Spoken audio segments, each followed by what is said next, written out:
Sanibonani, ngiyabingelela inyanga yeshumi. Kunabantu bamabhizinisi engicela ukukhuluma nabo. Ngiyazi ukuthi nina amabhizinisi, ngicela nje ukukhuluma nobhuti abadala abakade baqala ibhizinisi. Bangabe banamateksi, ngicela bezelana. Bangabe banama-truck, ngicela bezelana. Mangabe banamathenda, ngicela bezelana. Ngifuna ukukhuluma nani bobhuti abadala. Inyanga yeshumi engenalutho futhi. Eza kunina, hayi ngoba ngizonilwela, hayi ngoba ngizonidefenda. Bese ngizokhuluma nesizwe sakithi esimnyama nje sisonke eSouth Africa. Sizoqala sikhulume ngezinto ezenzekalayo. Niyabona ukuthi sihlaselwe ifele emnyama kakhulu. Thina abantu abamnyama angiboni siya phambili ngoba ekugcineni sicindezelwa uye umuntu omnyama osuke bekiwe ngabantu abamnyama ukuthi asihole. Kodwa ngeke leyo buswa izinyoni. Nozokwenza ngokuhlakanipha baba noma ngathi ubani uRamaphosa. Niyasidayisa kodwa kulungile angidlule lapha, ngikho kakhulu lapha. Ngisacela ukukhuluma nabantu bamabhizinisi. Ninezimo enibhekana nazo nina bantu bamabhizinisi, nisebenza kanzima, anilali, nayijulukela into yenu. Aka nginibuze bantu bamabhizinisi, nina kufanele ninifelwe. Akufanele nishonele.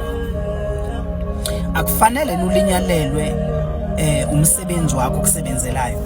Le nkulumo engizoyikhuluma la ibalekile. Ibalekile, ngicela bengiphi indlebe noma ngathiwa unaso isikhathi kodwa ngicela ungiphi indlebe.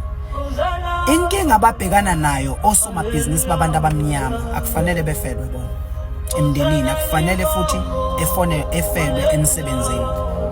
Abantu abamnyama banamabhizinisi, banama-truck, baneyinkomo bafuyile, kodwa neke kwashona umsebenzi womuntu omnyama uzocindezelwa, uzothuka umndeni, ethuke yonke umuntu ukuthuthwale ngaye. Ake kuthiwa kushona udriver wetaxi, kuvele kuthiwa beyokhuphula ibhizinisi naye. Ake sithi kushona udriver wetruck lakho ngoba wena umuntu omnyama ikampani yakho, ama-trucker wakho, kuzothiwa usuthwele ngaye emndenini. Kodwa ake kuthiwa kushonelwa umlungu kuzogijinywa kuye emabhenki kuthiwa kuyokleyima imali zakhe. Ngeke ethuke umlungu ukuthi uthwele. Ngeke uzukuzwe lokho nakho kuthiwa uthwele. Kodwa umuntu omnyama uzothi uthwale ngaye ngoba efuna ukukhuphula ibhizinisi lakhe. Into ekhulekelo umuntu onebhizinisi nesetshenzelwa ngabantu abamnyama uhleze ekhuleka umkhuleko oyi-1 ukuthi engathi ngeze ashonelwa umsebenzi wakhe ngoba neshonelwa umsebenzi wakhe kuzothi uthwale ngaye. Ngibuye ngize labalaphi wozanini la. Ngicela ukubuza nina abantu esinabo la kwama-TikTokers nakwelokhuzana. Thina balapha sisibo yini abantu? Umelapha kanayo yini into ekufanele ngiyenze sayidi neke wayenza uzothuka ngaye kuthiwa ufunani lapha? Kanti thina siphila kuliphi izwe? Ngoba phela ngicabanga ukuthi umuntu omnyama usuke unaso esinye isiphiwo naseceleni futhi hayi ngoba usuke wenza ukuthi uyasenza. Khona abantu abaneziphiwo ezinye eceleni. Khona umuntu osebenza e-ofisini kodwa uyakwazi ukuyokwenza enye into yakhe esayidini isiphiwo sakhe.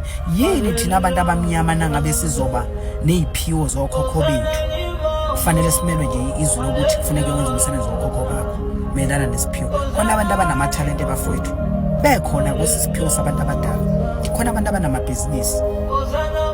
Lana ngizokhulumela osomabhizinisi bethu abamnyama. Nibacindezelelana osomabhizinisi.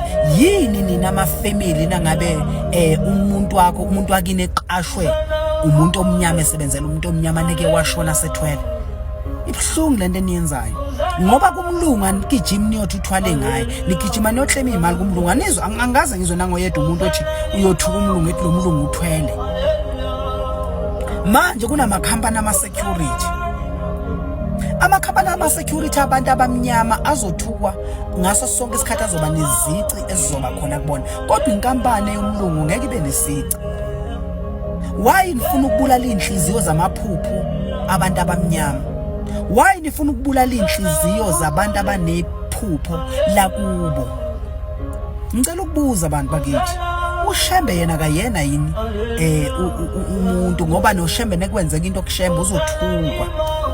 Cela ukuyibamba lapho ngisazobuya ngifuna ukuyilwa lento ngoba umuntu omnyama nenebhizinisi ngaso sonke isikhathi uyisitha komunye umuntu omnyama. Ngiyabonga.